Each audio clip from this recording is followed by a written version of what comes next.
Bonjour, bienvenue dans la série sur la mécanique quantique. Donc nous allons voir maintenant une application de la conservation du moment cinétique à la désintégration d'une particule appelée le lambda 0. Le lambda 0, qu'on note comme ceci, est une particule exotique créée dans les accélérateurs de particules lors de collisions à très haute énergie. C'est une particule lourde et qui a tendance à se désintégrer pour donner un proton et un méson pi, ou pion, négatif. Donc la charge totale est conservée, le lambda 0 étant neutre.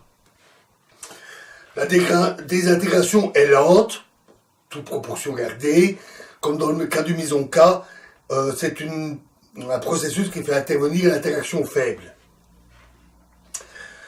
Alors, comme souvent, dans beaucoup de procédés de fabrication de particules, comme nous avions déjà vu un exemple, on peut créer la particule dans un état polarisé. Donc on va créer un lambda 0 avec un spin dirigé vers le haut, donc selon l'axe Z, et il va se désintégrer, donc l'axe Z, en donnant un proton, et par conservation de l'impulsion, un méson pi qui part dans la direction opposée, selon un certain angle θ. La direction dans laquelle le proton est émis, nous l'appellerons Z'. Alors la question qu'on peut se poser, c'est, tiens, quelle est la probabilité d'avoir l'émission du proton selon un certain angle θ? Donc la distribution angulaire des protons émis lors de la désintégration. Alors regardons d'abord le cas vertical. Si le proton est émis vers le haut, alors il doit avoir un spin orienté vers le haut, comme le lambda. Alors pourquoi? D'abord parce que le méson pi, il est de spin 0, donc il est sans spin. Il n'a pas de moment cinétique. Et donc, par conservation du moment cinétique, le spin du proton doit être orienté vers le haut, comme dans le cas du lambda 0. Alors, on pourrait se poser la question, mais est-ce que ce raisonnement est correct au niveau quantique? Parce que la conservation du moment cinétique est une loi classique, et il faudrait savoir si c'est vrai au niveau quantique. Ben, il y a un moyen très simple de s'en assurer, c'est si on effectue une rotation d'un certain angle phi autour de l'axe Z, cela revient à multiplier l'amplitude, ça revient à multiplier l'état par la phase EI phi demi, pour une particule de spin 1,5. Et de même, si on a le proton qui est émis et qu'on fait tourner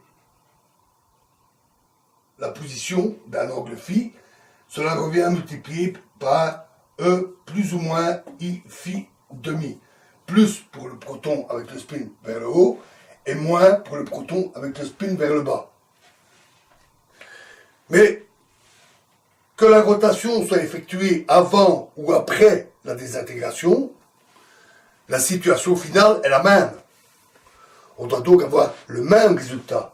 On doit donc avoir, puisqu'on a un plus ici, on doit avoir un plus également ici. Donc, on doit avoir un proton avec le spin vers le haut. Le proton qui est émis vers le haut, disons dans un petit angle solide, un petit angle autour de la verticale, il est émis avec une amplitude A. Donc une probabilité A carré d'être émis dans cette direction. Considérons maintenant la situation inverse. On a un lambda 0 dont le spin est orienté vers le bas. Dans ce cas, le proton émis vers le haut va être émis avec un spin vers le bas. Et il le fait avec une certaine amplitude B.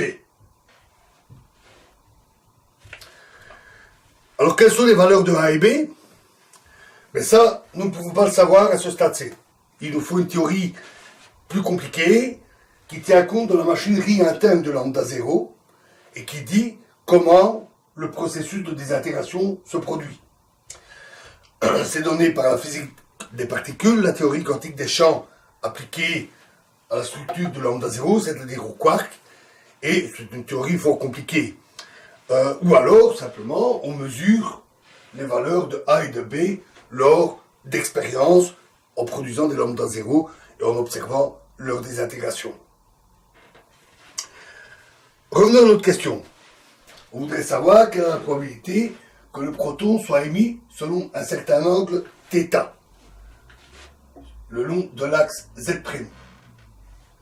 Ce qu'on sait, c'est que si le long de cet axe, le lambda a un spin orienté vers le haut, entre guillemets, le long de l'axe Z', alors le proton sera émis vers le haut avec une amplitude A.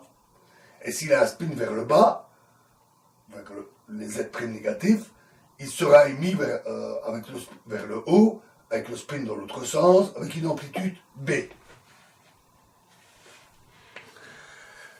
Alors, quelles sont les amplitudes que le lambda ait un spin dirigé dans un sens ou dans l'autre? Mais ça, c'est donné par la théorie, selon ce que nous avons vu. Le spin du lambda étant vers le haut, il a une amplitude cosinus θ demi d'être orienté comme ceci, le long de Z', et une amplitude moins sin θ demi d'être orienté dans l'autre sens. Donc, l'amplitude qu'on va écrire,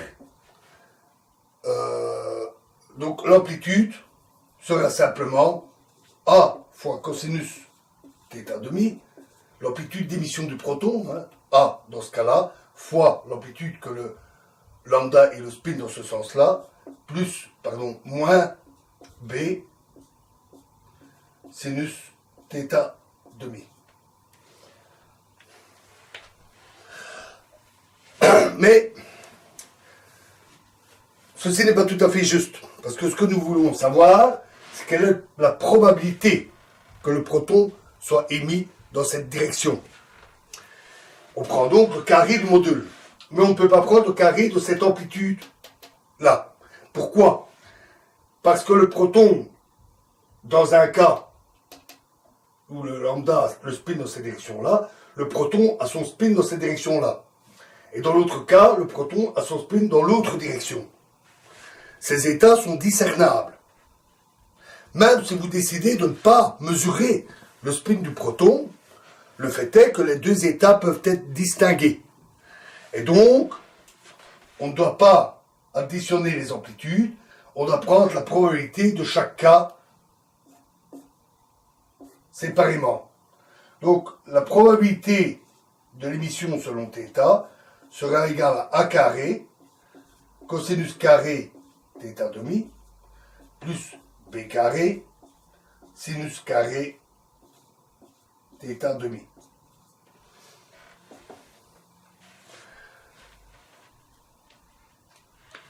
Le moins disparaît évidemment en prenant le carré. Un peu trigonal, dont je vous fais grâce ici, bien entendu, je vous rassure, permet de mettre ça sous la forme A carré plus B carré,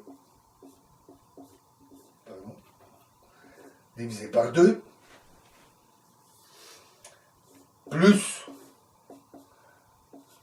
A carré moins B carré sur 2 fois cosinus θ.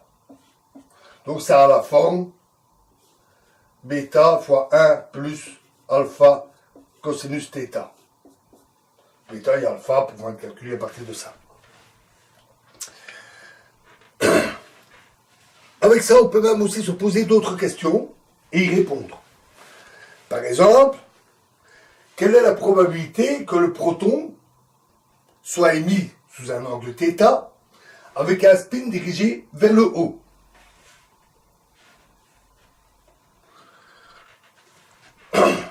Donc là, cette fois-ci, on s'intéresse au spin du proton. Mais on connaît l'amplitude pour qu'il soit émis avec le spin dans ce sens-là. Pour avoir l'amplitude qu'il ait le spin vers le haut, il suffit de multiplier par cos θ demi. Et de même, s'il est émis avec le spin vers moins z', l'amplitude qui soit émise avec spin vers le haut, c'est la valeur fois moins sin θ demi. La même transformation que tout à l'heure. Ici, les états sont indiscernables. Dans les deux cas, on a un proton qui est émis avec un spin vers le haut. On ne peut pas les distinguer. Donc, on doit faire la somme des amplitudes. Et dans ce cas-là, la probabilité sera le carré de A fois cos carré θ demi plus B sinus carré θ demi. Et donc on peut répondre ainsi à toutes sortes de questions sur la distribution angulaire, sur l'orientation du spin du proton émis lors de la désintégration, etc.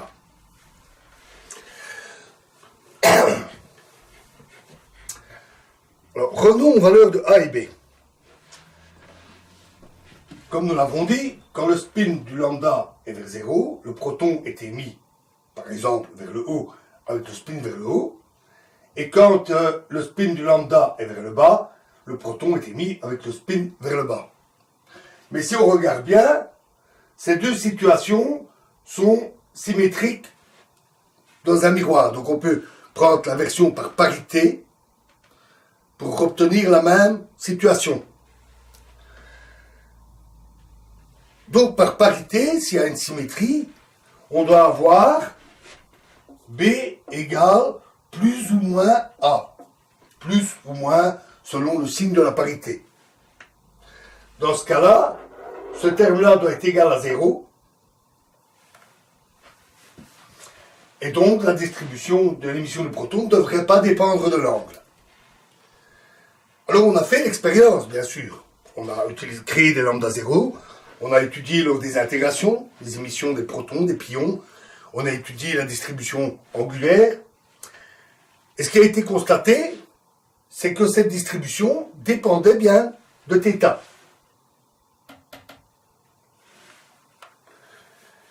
Et qu'elle observait une loi de ce type. Bêta fois 1 plus alpha cos θ. Donc on obtient un résultat qui ne dépend pas du carré du cosinus ou autre chose. On obtient tout à fait ceci. Ceci permet d'ailleurs automatiquement de montrer que le lambda 0 a un spin 1,5, puisque ce résultat résulte d'un calcul fait en supposant les transformations pour un spin 1,5. S'il avait un spin 1, on obtiendrait des résultats, une distribution différente. Donc voilà un bon moyen pour mesurer la valeur du spin du lambda, ce qui a été fait par les physiciens avec les grands accélérateurs. Mais le résultat dépend bien de l'angle.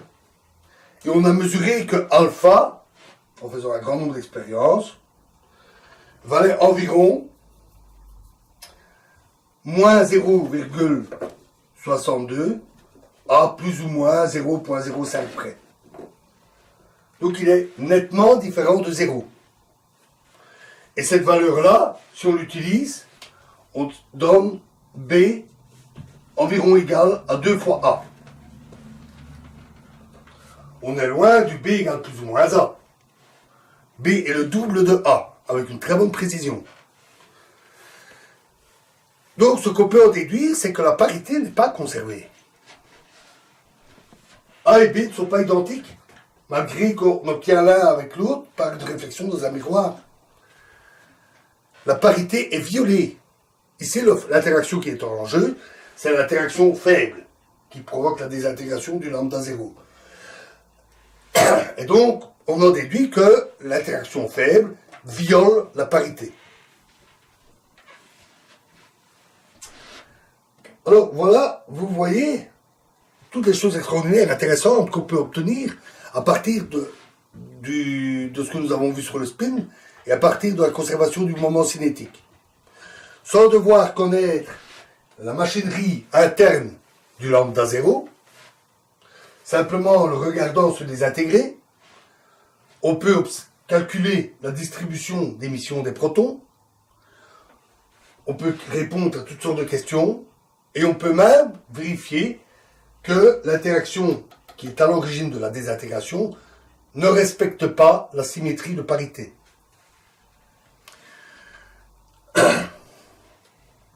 C'est toujours intéressant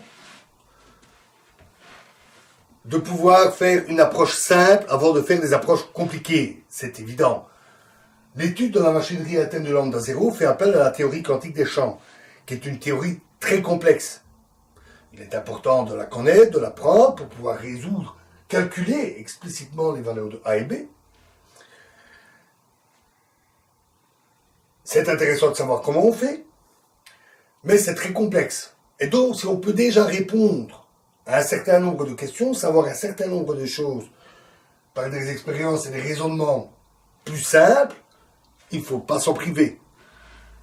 Ça ne peut être qu'une aide pour la suite, pour le reste plus compliqué. Voilà, alors dans la prochaine vidéo, nous verrons quelque chose d'un peu analogue, mais pour une situation fort différente.